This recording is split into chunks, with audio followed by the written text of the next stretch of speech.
Sa mga nagtatanong po dyan, sa mga followers ko, sa mga subscribers ko, ayan, kung bakit hindi na ako bumalik sa New Zealand at kung di na ba ako babalik sa New Zealand. So ito po yung aking kasagutan dyan. Opo, sa ngayon, masasabi ko pong hindi na muna ako babalik ng New Zealand kasi sa mga ilang mga kadahilanan. Una, ano po kasi ako, meron pong injury yung kamay ko. To, kuminsan talagang namumulikat ba, yung ang hirap igalaw. Nakuha ko ito sa sobrang trabaho noon dun sa company ng Alpha. Ayan, kasi yung panahon nang nasupply po ko sa sa Alpha noon, talagang bakbakan ba yung trabaho. Yung ang ibig ko sabihin, kailangan yung ang trabaho mo meron kang accomplish laging araw-araw, kailangan meron kang accomplishment. Kasi kapag araw-araw nakikita lang nilang wala kang trabaho, wala kang nagagawa, wala kang natatrabaho, may may tendency na matatanggal kagad sa trabaho. Kasi kalakasan po ng yung tinatawag nilang recession doon sa New Zealand. Kaya yun, kahit na kagra-grinder mo, kukuha ka ng mga materials sa labas, kapag nag-i-snow, automatic na yan, sobrang lamig yung mga mga materials sa labas. Tapos pawis-pawis kang nagtatrabaho kasi hatawan nga. Yun, nakuha ko to. Masakit to pagka sinumpong. Ito mga daliri ko hanggang dito sa kamay na to, hindi ko halos magalaw. Kaya yun ang isang dahilan kaya hindi pa ako bumabalik ng ng New Zealand. Kaya ngayon, siyempre habang hindi pa po ako nakakabalik ng New Zealand, isa po tayong pamilyado. Kaya ang ginagawa po ngayon dito sa Pilipinas, siyempre hindi po tayo pwedeng basta-basta na magtambay kahit meron tayong nararamdamang hindi maganda sa ating katawan. Kaya ang pinagkakalibangan ko ngayon, ito ang tatanim ng mga sili. Farming na lang po muna, farming. Ito yung mga tatanim ko ng siling ganyan. Parang ito po, yan, natamnan ko to ng mga sili ng nasa 350 na piraso. Yan, tong bakante na po yan, nilinisan ko yan. Sa mga nakasubaybay po sa akin sa Facebook, mga followers ko, dati sobrang nito, sobrang dumi. Yan, talagang parang gubat dati yan. Sobrang daming dyan, mga damo-damo, baso-basura. Ayan, tsaka isa pa dati, yan, puno ng saging. Pinagtanggal ko na yung mga saging na yan. Pero yun, hindi ko pa masyadong naharapan. Kaya yung iba, buhay pa rin. Tinanam ko nga po itong mga sili, mga to. Ayan, mga sili. Ayan, kasi guys, nung nakarang araw, biglang umulan ng malakas. So alam naman natin ngayon dito sa Pilipinas magsasummer na. Kaya ibig sabihin ng lupa sobrang tigas, napakahirap magtanim. So nung biglang umulan ng malakas ng gabi, kinamagahan, nagtanim kami agad, kaya nakapagtanim kami. Ito naman yung mga saging guys. Ito yung mga iba talagang hindi na nabuhay kasi talagang tinanggal ko na yan Pero bandang dito mayroon pa rin nabuhay. Hindi ko pa kasi natanggal yung mga ugat-ugat nila. Katulad nito guys, talagang tinanggal ko lahat ng mga ugat-ugat nila, kaya patay na yung mga yan, hindi na mabuhay. Pero to, hindi ko pa naharap. Ayan mga yan, hindi ko pa naharap tanggalin. Sa susunod na lang yan, susunod na mga araw. Tsaka ito pa guys, isa pang pinagkakabalaan ko ngayon, itong mga alaga kong itong mga alaga kong Peking duck. Papasal ko rin kayo dito sa aking mga alaga para malaman ninyo kung ano yung ginagawa ko ngayon sa Pilipinas. Yung mga nakasubaybay po sa akin, maraming salamat. Ako sila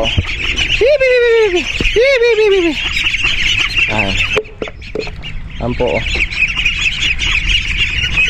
Hello. Ayan Ito po mga ngayon pinagkakabalahan, farming. Siyempre pamilyado tayong tao, hindi tayo pwedeng yung basta na lang nakatambay.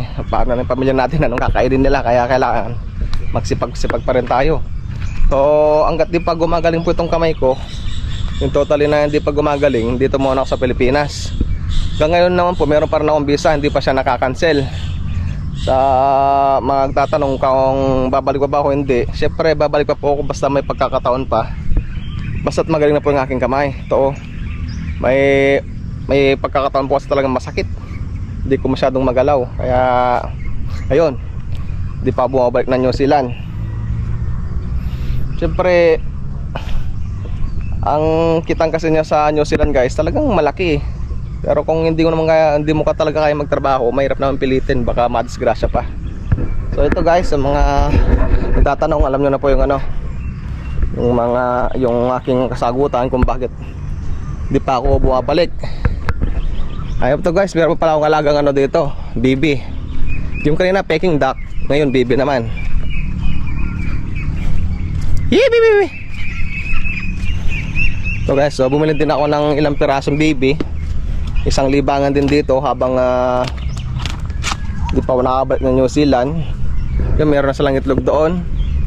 Tara, tingnan natin kung ilang piraso yung itlog nila.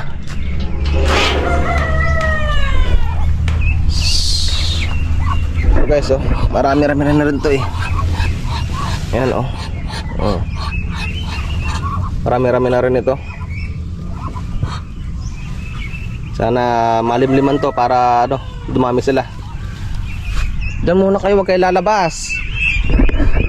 So pang lobas ng alaga natin bibi, hindi naman pwede. Siyempre meron tayong mga tanim sa mga paligid. Kapag pinalabas ko kayo, uubusin yung mga tanim ko. Kaya dito muna kayo. Kukulong ko muna kayo kahit mga isang buwan. Isang buwan muna kayo dito. Kasi pagka isang buwan guys, malaki na mga sili. Hindi nila basta-basta maubos yun o makakain. Kaya dito muna kayo.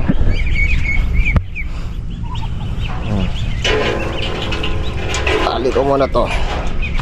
Lalabas dyan, dyan lang kayo. Kalobas kayo, masasaktan kayo. Kaya huwag niyong susubukan. Masisira ang buhay ninyo. Sige, subukan yung magsilipad dyan. Makakaldereta kayo. Sarap naman din ng kaldereta. Alam nyong pagsabihan ha. Pag pinagsabihan ko kayo huwag kayo lalabas, huwag kayo lalabas. Kundi, kaldereta kayo. Sige. Ito guys, ito pala yung ito yung lugar namin dito sa Padapada. Yung iba pinapakita kong pinagtatamnan ko nun guys, sa kabila yun, dun sa bayan ng asawa ko sa Victoria. So ngayon dito sa dito sa amin sa father side ko. Meron pa pala akong dito guys, oh. Tagal na nito, 7 years na. Itong avocado hanggang ngayon hindi pa rin nagbubunga. Hoy, magbunga ka naman na. Parang meron na. Ay, meron ng bulaklak. Hindi ba, ang gamit ko kasi guys, GoPro eh. Kaya hindi pa masyadong makita yung bulaklak. Parang may nakita ako dun oh. Yun, bulaklak nga yun. Yun oh. Yun. Meron ako nakita dun guys. Pero konti pa. Pero at least magsisimula na yan. Dire-diretso na. Hindi masyadong makita guys eh, dito sa GoPro eh. Pero sa susunod na araw, dun sa cellphone ko ipapakita para ma-zoom natin. Mahalang guys eh, mahalang avocado. Pagka natsambahan mong presyo nito, ang ganda. So yun lang guys no. Alam nyo na ngayon kung anong ginagawa ko doon sa Pilipinas, kung bakit hindi pa bumabalik ng New Zealand. May araw din guys, kung talagang kinakailangan kong bumalik at kung talagang magaling na aking kamay, babalik at babalik pa rin tayo sa New Zealand. Sayang naman kasi napakagandang pagkakataon na mapagtrabaho sa New Zealand. Alam nyo guys, napakaraming gustong bumalik sa New Zealand. Noong panahon ng recession, halos linggo-linggo, isandaan ng mga pinapauwi. Tayo, pinalad pa rin tayong hindi pinauwi noon. Kasi meron tayong trabaho na kahit paano nagustuhan naman tayo kahit paano hanggang mabot tayo sa nung December. Umuwi ka pala ako guys nung December December last year. So magtatatlong buwan ako ngayon sa Pilipinas. Ayun, yun lang ang masabi ko. Ang dami talagang gustong bumalik sa New Zealand. Ang dami nangangarap. Siyempre talagang maganda ang New Zealand. Kaya lang ako syempre, kahit pwede akong bumalik, kahit may visa pa ako at meron pa akong babalikan na trabaho doon, eh talaga masakit kasi guys, talagang kamay ko. Kahit anong pilitin ko, talaga masakit. Pagka sinumpong to sa madaling araw, masakit talaga. Kaya hanggang ngayon di pa ako nakakabalik. Nangihinayik man ako pero no choice. Ano tayo magagawa? Wow, ang dami na palang bunga ng malunggay dito ah. Daming bunga ng malunggay guys. Dami oh. Mamaya nga, makakakuha nga mamaya.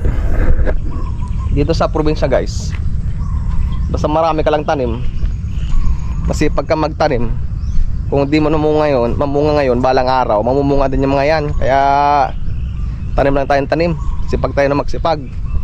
Tiyagaan lang ang buhay. Kasi kung walang tiyaga, wala kang nilaga, wala kang aanihin. Hindi porke nagtanim ko ngayon, eh gusto mo mag-aani ka na kinabukasan. Walang ganun guys. Kaya tiyaga lang ang buhay. Ito, papakita ko sa inyo yung yung lugar namin. Yan. Kabukiran nga pala guys yung aming lugar dito. Ano? Banta doon, may mga mangga din ako doon. Hindi ko pa rin maharapan. Tamnan ng palay sana pero hindi ko pa maharapan.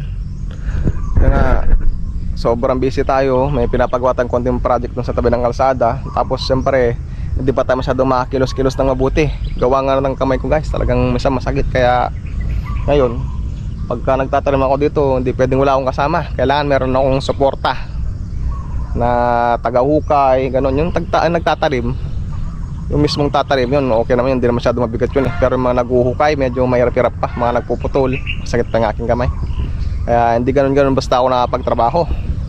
Yan, shoutout sa aking employer. Pasensya na po kayo, hindi pa ako makakabalik sa ngayon. Pero salamat pa rin po at tinatawagan nyo pa rin ako. Tinatanong nyo kung kailan ako babalik. Maraming salamat po. Guys, ito na ang buhay ko ngayon dito sa ngayon dito sa Pilipinas. Simpleng buhay lang dito sa probinsya. Ito, flex ko na rin yung mga bunga ng ko guys, yung mga langka. Ito, lalaki. Ito naman yan yung 25 kilos na sako ng bigas. Halos sing laki na guys, laki Siyempre hindi lang yan, ang dami sa guys ito sa baba. Ayan pa hanggang doon sa taas meron yan. Pinagbabalot ko ng sako para hindi kagatin ng mga insekto, yung naninira ba. Ayan sila meron pa dito.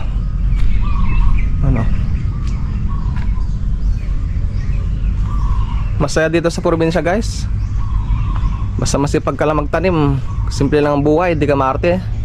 Hindi ka mahirapan mamuhay. Kamyas, pero kamyas pa, mga gustong kumuha ng kamyas. Makahuli ka ng presa tilapia, sigag mo, lagyan mo ng talbos ng kamote, sarap.